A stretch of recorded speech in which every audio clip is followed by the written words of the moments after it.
Anti-feminists can't save you. I'm seeing quite a few, women starting to post YouTube videos talking about how they're rejecting feminism and stuff like that. And I mean, look, I appreciate the effort. I'm not one of the guys that's gonna bash a woman for trying to change. I appreciate the effort and the fact that they want to, get better.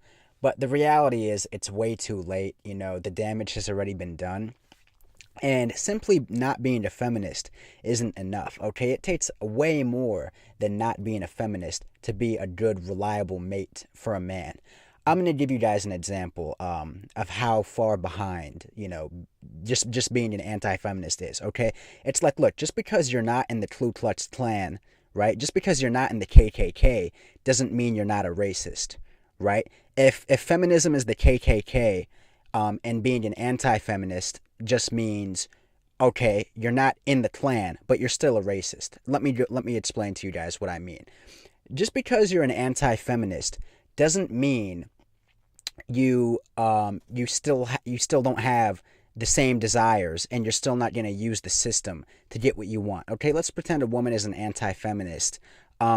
She still hasn't learned how to be a reliable woman. She still doesn't have the discipline and the desire to serve a man, right? She's still rebellious. She's still independent. She still sleeps around. She still slept with a ton of guys. It's not like she's a virgin. It's not like she's an anti-feminist who's a virgin. She still rode the carousel, if you guys know what I'm talking about, right? She still puts herself before her man, all right? Everything she does is still in her own best interest, okay? And let's say an anti-feminist American woman gets married to a guy, right?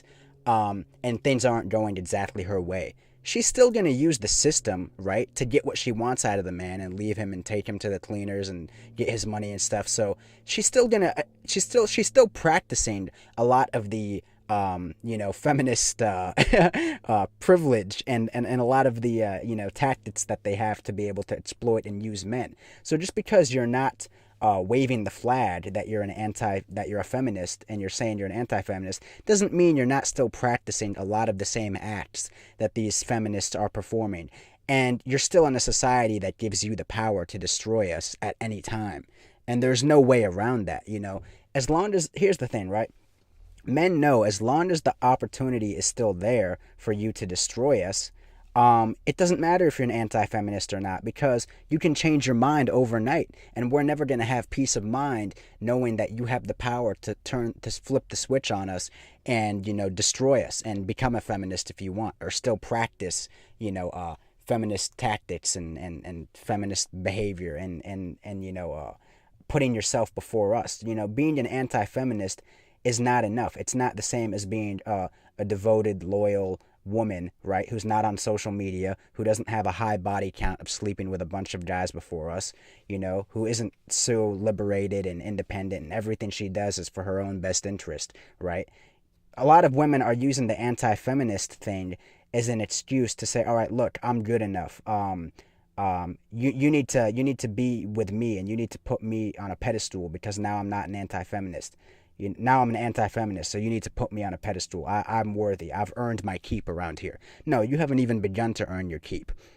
You don't know how to cook. You don't know how to clean. You don't know how to serve and respect your man, all right, and submit to his leadership and his authority. Just declaring yourself anti-feminist is not enough. It's like, pretend I'm like some KKK racist, right, who used to lynch and hanged black people and set them on fire, and then I decide I don't want to be in the KKK anymore. So all I do is take off the pointy hat, right? I take that stupid pointy ghost hat and I throw it away, and I walk up to some black guys and I'm like, hey, let's be friends. And that's all I do, right? That's all I do. That's not enough. That's not good enough. The black dudes are going to be like, dude, screw you. You killed and burned like our ancestors. Just because you took the hat off, that's not enough. You haven't done enough to redeem yourself and prove that you're worth being with, right? It's the same thing with these anti-feminists. It's like, okay, I don't declare myself a feminazi anymore. That's it. Now you should love me. Like, no, baby, you got a lot more work you need to do before we would even entertain the idea of taking you serious.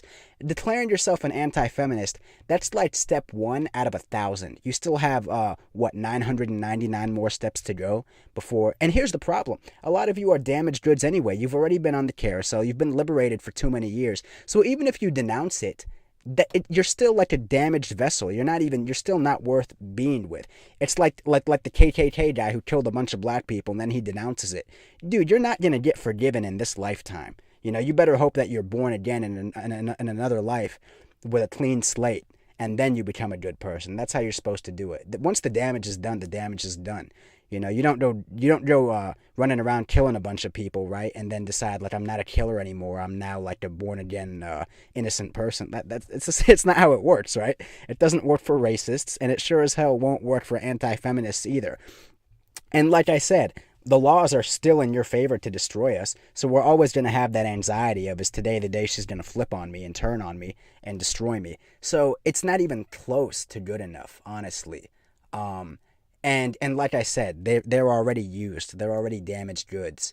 You can't just undo that. There's no such thing as a born again virgin, right? And there's no such thing as a born again liberated woman. Who like doesn't, it just doesn't work, guys. So it's just not even close to enough. So don't, look, here's the difference between me and a lot of other guys. I appreciate the fact that you're even willing to try, but it's nowhere near enough, and it's not going to impress me. It flatters me, it tickles my fancy a little bit that you're even willing to attempt to make a change, but it's not even close to enough, and I'm not going to take it seriously, and no other man should, it gives me a little bit of hope in the world that like at least you're starting to wake up a little bit, but you're not the people that we want the change from. We want the next generation of women that hasn't even been born yet to practice anti-feminism from birth, okay? We don't want older, used-up women becoming anti-feminists. You're no good to us anyway. If you really cared about us, you would raise your daughters to be anti-feminists, right? Before they even get into the dating game with men, all right? If you really care, that's what you can do. Declaring yourself is not enough. If you're willing to put in the work to make sure the next generation of women turns out good before they even get damaged and liberated like you did, then we can appreciate that. We're still not going to give you a chance, but at least we'll give your daughters a chance, when they are of legal age. So if you really want to be a real anti-feminist, that's how you do it. You raise the next generation right. You don't declare yourself anti-feminist and hope that we're going to be dumb enough to commit to you. You've already ruined your chance, all right? If you really care, you'll protect and you'll sacrifice yourself so that the next generation turns out good. That to me is a true anti-feminist.